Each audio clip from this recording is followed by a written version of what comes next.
کبھی نہیں کھولتے. لیکن ماہ رمضان آیا ایک ٹارگٹ لے کر بیٹھتے ہیں، 2 ختم، 1 ختم، 3 ختم، یہ ٹارگٹ لے کر کے بیٹھتے ہیں، بلکہ بچوں کو بھی قرآن مقدس کی طرف مائل کرتے ہوئے دکھائی دیتے ہیں. تو یہ ماہ مبارک کی برکت ہے. اور تیسری چیز جو اس ماہ مبارک کے آتے ہی ہر ایک کے دل میں پیدا ہوتی ہے اور یہ جذبہ پیدا ہوتا ہے، وہ ہے اللہ کی راہ میں لٹانا، خرچ کرنا. غریب بھی چاہتا ہے کہ کچھ خرچ کرے، امیر بھی چاہتا ہے کچھ خرچ کرے، اور بہت سارے ایسے ہوتے ہیں جن کے دل عام دنوں کے اندر سکڑے ہوئے ہوتے ہیں، ان کے دل بھی ماہ رمضان میں تھوڑے سے کشادہ ہو جاتے ہیں اور کچھ نہ کچھ اپنی بساط پر ماہ رمضان المبارک میں خیرات و صدقات و زکوٰۃ کا اہتمام کرتے ہیں. اور کچھ اتنے سخت دل ہوتے ہیں کہ خرچ کرنا تو کجا، وہ دوسروں کا بھی کھا جاتے ہیں. ایسے بھی سخت دل ہوتے ہیں. آج میں آپ کے سامنے یہ بتانا چاہوں گا کہ رسول اعظم صلی اللہ تعالی علیہ وسلم جن کی سخاوت کا دریا عام مہینوں اور دنوں کے مقابلے میں ماہ رمضان میں بہت زیادہ ہوتا ہے، تیز ہواؤں سے زیادہ بھی حضور ماہ رمضان المبارک میں سخاوت فرمایا کرتے تھے. تو کیا اللہ کے نام پر خرچ کرنے سے کم ہو جائے گا؟ اور کیا اللہ کے نام پر خرچ کرنے سے اللہ رب العزت جل جلالہ مزید عطا فرمائے گا؟ میں بس اسی کو تھوڑا سا سمجھا دوں تاکہ سب پیکیج پر تو آپ عمل کرتے ہیں، لیکن اللہ عز و جل کے فرمان پر یقین کامل کے ساتھ عمل کریں، نتیجہ وہی برآمد ہوگا جو اللہ اور اس کے رسول جل جلالہ و صلی اللہ علیہ وسلم نے فرمایا. جو فیئر ہمارے دل میں ہے، ڈر ڈر ڈر ڈر ڈر، پتہ نہیں یہ خوف ہم سب کے دل میں جو موجود ہے، تو حالات تو بد سے بدتر اللہ والوں کے زمانے کے اندر بھی آئے، لیکن ان کے اندر ڈر نہیں تھا. تو کیوں نہیں ڈرتے تھے وہ، اور ہم کیوں خوفزدہ ہیں؟ تو قرآن نے منشن کیا الذین ينفقون اموالهم باللیل والنہار سرا وعلانیہ فلهم اجرهم عند ربهم ولا خوف علیہم ولا هم یحزنون.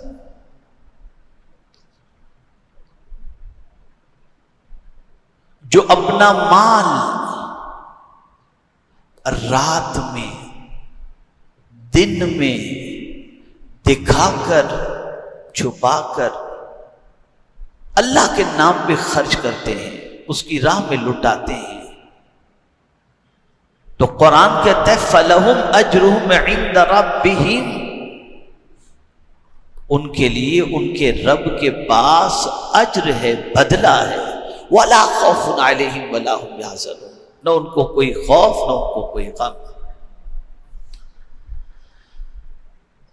سخاوت کرنے والے کے ساتھ لوگوں کی دعائیں ہوتی ہیں. اللہ کے نام پہ خرچ کرنے والے کے لیے زمین والے بھی دعا کرتے ہیں، آسمان والے بھی دعا کرتے ہیں. ایسے لوگوں کے دلوں سے اللہ خوف کو نکال دیتا ہے جو اللہ کے نام پہ خرچ کرتے ہیں. یہ قرآن کا فیصلہ ہے، یہ رب قدیر جل جلالہ کا فرمان ہے. اور ان کی سچویشن کیا ہوتی ہے؟ کیا جب مال ہوتا ہے تب خرچ کرتے ہیں، جب کشادگی ہوتی ہے تب خرچ کرتے ہیں؟ کیا حال ہوتا ہے ان کا؟ تو قرآن نے اس کو دوسری جگہ مینشن کیا ہے وَسَارِعُوا إِلَى مَغْفِرَةٍ مِّن رَبِّكُمْ وَجَنَّةٍ أَرْضُهَا السَّمَاوَاتُ وَالْأَرْضُ أُعِدَّتْ لِلْمُتَّقِينَ. الذین ينفقون فی السراء والضراء، جن کے لیے اللہ نے جنت سجائی ہے متقین کے لیے، ان کا وصف کیا ہے؟ وہ خوشی میں بھی اللہ کے نام پہ خرچ کرتے ہیں اور غم میں بھی اللہ کے نام پہ خرچ کرتے ہیں۔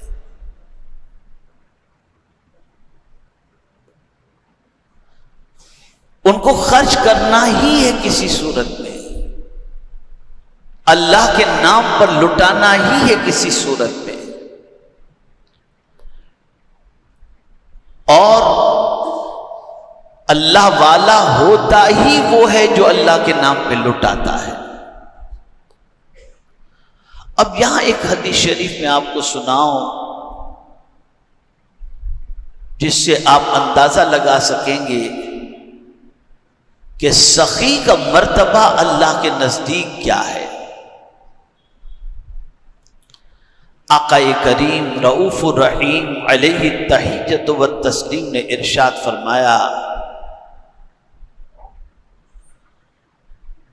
کہ سخی قریب من اللہ، اللہ سے قریب ہے، قریب من الجنہ، جنت سے قریب ہے، وقریب من الناس، لوگوں سے قریب ہے، وبعید من النار، اور جہنم سے دور ہے۔ جو سخی ہوتا ہے، حضور صلی اللہ علیہ وسلم فرماتے ہیں وہ اللہ سے قریب ہوتا ہے۔ جو سخی ہوتا ہے وہ جنت سے قریب ہوتا ہے، اور جو سخی ہوتا ہے وہ لوگوں کا محبوب ہوتا ہے۔ کبھی کسی بخیل سے لوگوں نے محبت کرتے نہیں دیکھا، ہمیشہ آپ دیکھیں گے اگر کوئی محبت کرتا ہوا نظر آئے گا تو سخی ہی سے محبت کرتا ہوا نظر آئے گا۔ اور یہاں ایک بڑی پیاری حدیث مجھے یاد آ رہی ہے، بہت سارے ایسے دولت مند ہوتے ہیں کہ آدمی کو جب مصیبت آتی ہے تو فوراً خیال آتا ہے چلو یار ان سے کہیں شاید کام بن جائے گا، چلے جاتے ہیں ان کے پاس۔ کچھ بندے ایسے ہوتے ہیں جو اسے اپنے لیے خوش بختی سمجھتے ہیں، اور کبھی کسی کا تیور تھوڑا سا چڑھ جاتا ہے، دونوں چیزیں ہوتی ہیں، لیکن زیادہ تر وہ بندے جو ہمیشہ غریبوں کے کام اور مصیبت زدوں کے کام آتے ہیں، تو مصیبت میں اگر ان کے پاس کوئی آ جائے تو ان کو ٹینشن نہیں ہوتا۔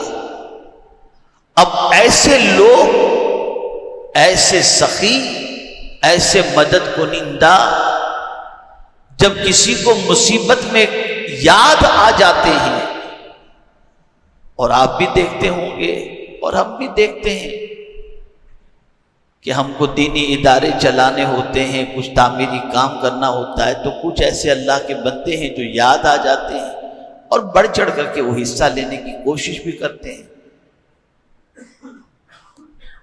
تو جانتے ہیں ان کے بارے میں حضور صلی اللہ علیہ وسلم نے کیا فرمایا؟ جو مصیبت کے وقت انسان کام آتا ہے یا یاد آتا ہے، سرکار صلی اللہ علیہ وسلم نے ارشاد فرمایا ان امن پانے والے جنتیوں کو اگر کسی نے دیکھنا ہے تو دیکھ لو جو مصیبت کے وقت کسی کو یاد آتے ہیں، یعنی جو مصیبت میں کسی کو یاد آتے ہوں وہ امن یافتہ ہیں، وہ جنتی ہیں، حضور صلی اللہ علیہ وسلم نے فرمایا۔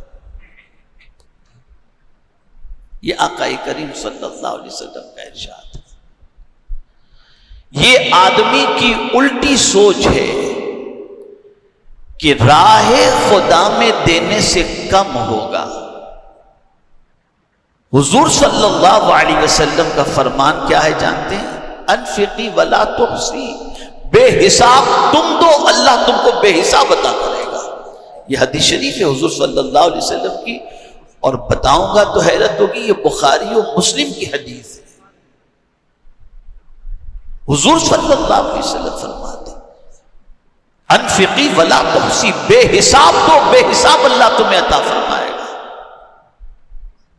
اور میں نے کبھی دینے والے کو دکھی نہیں دیکھا، دینے والے کو دیا ہی جاتا ہے۔ پھر میں آپ کو ایک حدیث شریف کی روشنی میں سمجھاؤں، حقیقی دینے والا کون ہے؟ اللہ ہے۔ آپ کو بھی وہی دیتا ہے، مجھے بھی وہی دیتا ہے۔ ایک بہت غلط کانسیپٹ انسان کے ذہن کے اندر ہے، جسے آج میں کریکٹ کرنا چاہتا ہوں اور اس کو سمجھانا چاہتا ہوں۔ آپ کے پاس کوئی آ گیا ضرورت مند، آپ نے اس کی ضرورت پوری کر دی۔ اب اگر آپ یہ سوچیں کہ میں نے اس کی ضرورت پوری کی، بس یہی ٹھوکر آپ نے کھا لی۔ نہیں، آپ نے ضرورت پوری نہیں کی، ضرورت اللہ نے پوری کی ہے۔ اللہ نے ضرورت پوری کی۔ اس نے یہ چاہا میرے رب نے کہ میرے اس بندے کو میں تھوڑا سا ثواب دے دوں، یہ اس کی ضرورت پوری کر دے، ثواب اس کو مل جائے گا۔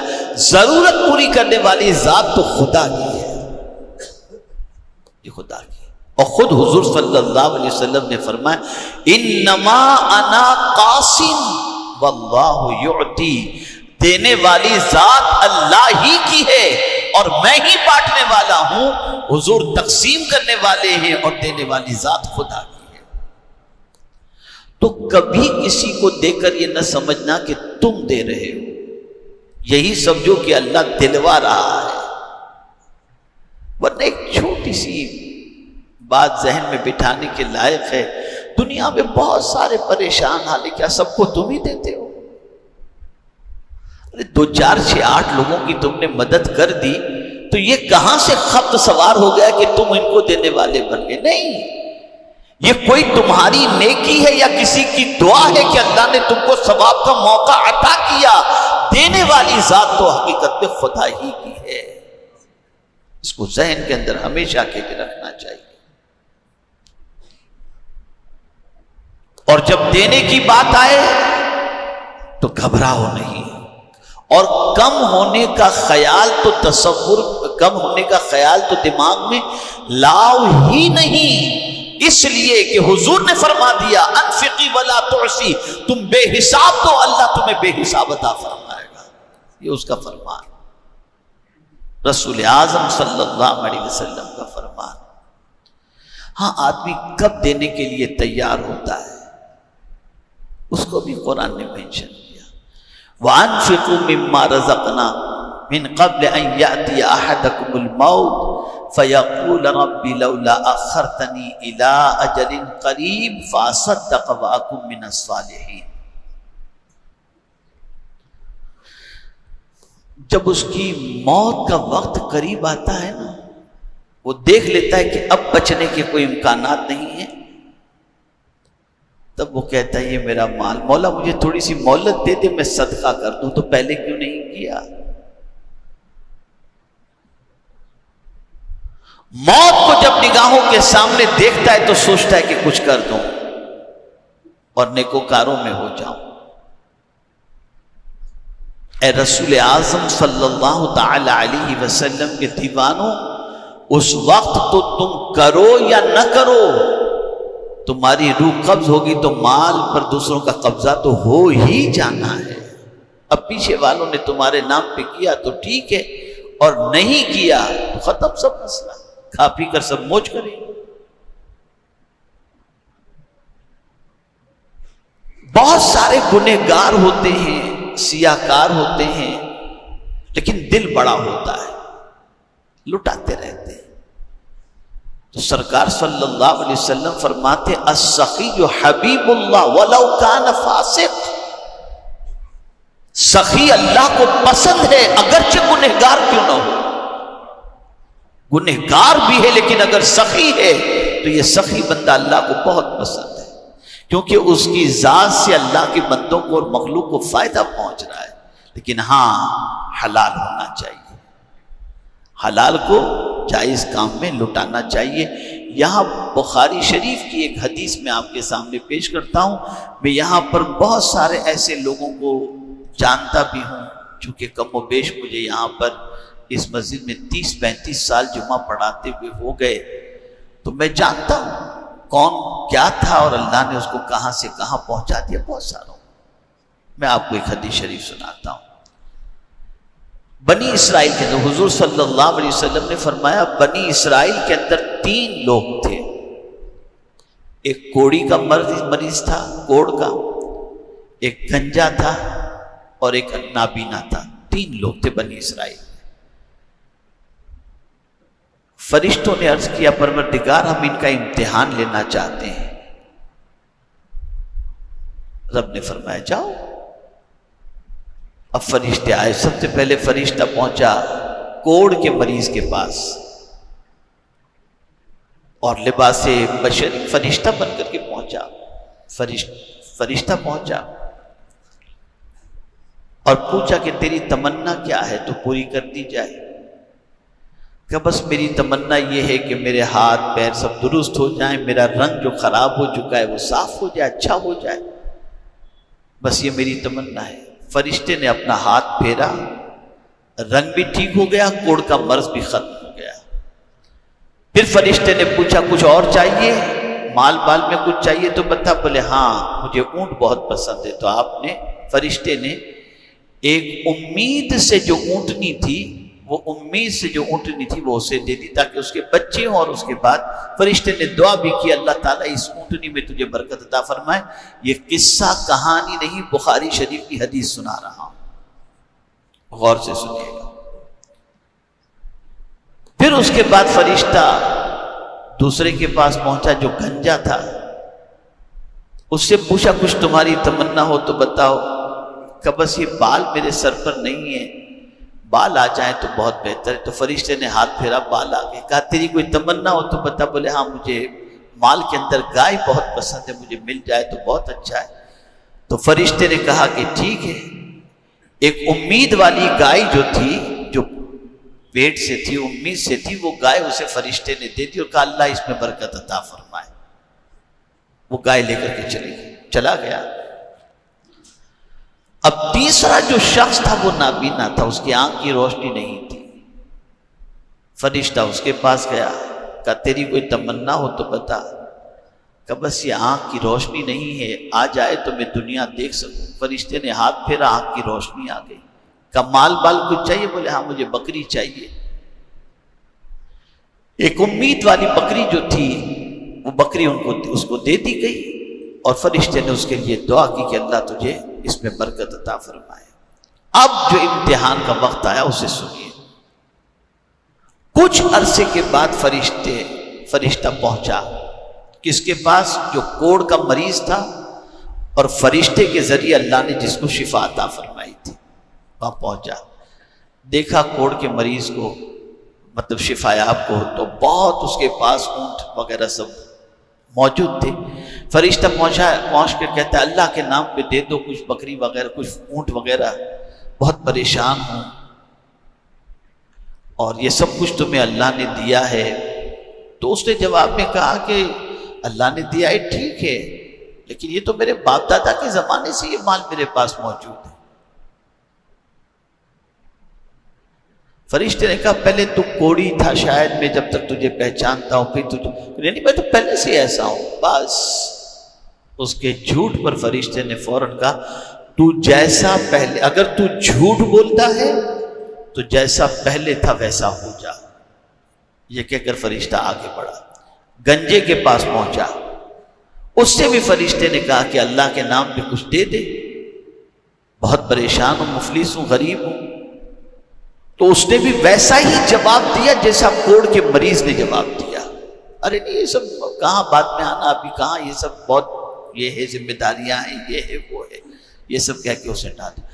اور پھر فرشتے نے اس سے کہا تو گنجا تھا، اللہ عز و جل نے تجھے بال عطا فرمایا اور تجھے مال عطا فرمایا۔ کہا نہیں میں تو باپ دادا کے زمانے سے مالدار تھا۔ تو فرشتے نے کہا اگر تو جھوٹ بولتا ہے تو پہلے جیسا تھا ویسا ہو جا۔ فرشتے معصوم ہوتے ہیں، ان کی دعائیں رد نہیں ہوتی۔ یہ کہہ کر فرشتہ تیسرے کے پاس پہنچا، اور تیسرے سے جا کر کے کہتا ہے کہ مجھے اللہ کے نام پہ کچھ دے دو، اللہ نے تمہیں اتنی بکریاں عطا فرمائی ہیں۔ تو اس نے کہا ہاں بالکل اللہ کے نام پہ تم مانگتے ہو تو کوئی مذائقے کی بات نہیں ہے۔ پھر فرشتے نے اس سے کہا کہ تم پہلے نابینا تھے، پھر اللہ نے تمہیں روشنی عطا فرمائی۔ بالکل تم صحیح کہہ رہے ہو، میری آنکھوں کی روشنی ہی نہیں تھی، تو میرے کریم کا کرم ہے کہ اس نے مجھے عطا فرمایا۔ اور تمہیں جتنا چاہیے لے لو، میرے رب کا ہی دیا ہوا ہے، میرا کچھ تھوڑی ہے، اس کے نام پہ چاہیے لے لو جتنا تمہیں چاہیے۔ فرشتے نے کہا مبارک ہو مبارک ہو، اللہ تم سے یہ نعمت چھینے گا نہیں، اس لیے کہ ہم تو صرف امتحان لینے کے لیے آئے تھے، تم نے اقرار کر لیا کہ دینے والی ذات خدا کی ہے اور اس کے نام پہ دینے کے لیے تم تیار ہو گئے۔ ہم میں بہت سارے پہلے کنگال تھے، دیا خدا نے، لیکن آج ہم اکڑ رہے ہیں، آج ہم اکڑ رہے ہیں۔ پہلے ہم غریب تھے، پھر اللہ نے ہمیں عطا فرمایا، لیکن آج ہم غریبوں کا مذاق اڑانا شروع کر دیے۔ یہ سوچ بڑی خطرناک سوچ ہے۔ اللہ رب العزت جل جلالہ جس نے نعمتیں عطا فرمائی ہیں، وہ نعمتوں پر اکڑنے والے سے نعمتیں چھین لیتا ہے، نعمتیں اس کے پاس رہنے نہیں دیتا۔ تو میرے پیارے آقا صلی اللہ تعالی علیہ وسلم کے پیارے دیوانوں، اللہ کے نام پہ دو،